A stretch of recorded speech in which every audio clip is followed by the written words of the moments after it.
Më 11 maj do të jetë një fillim i ri për Shkodrën dhe Shqipërinë. Fillimi i shpresës është shprehur kështu ndërmjet të tjerave kandidati i PD-ASHM për qarkun Shkodër, Bart Spahia, në takimin që ka patur me banorë të rajonit numër 3 të qytetit.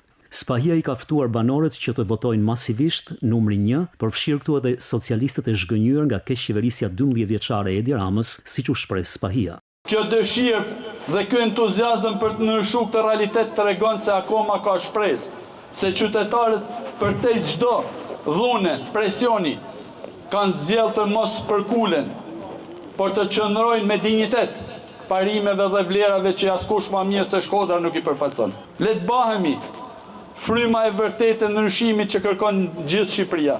T'i kthejmë dinjitetin edhe atyre socialistëve që po ashtu si ne vujnë, sepse vetëm një grusht i vogël njerëzish rreth pushtetit sot mund të njihen mirë. Por pjesa më e madhe dhe socialistëve vujnë po një lloj si ne. Le t'i kërkojmë edhe atyre që çdo qytetar i të ndershëm të na bashkohet në rrugtimin ton drejt fitores së sigurt të 11 majit.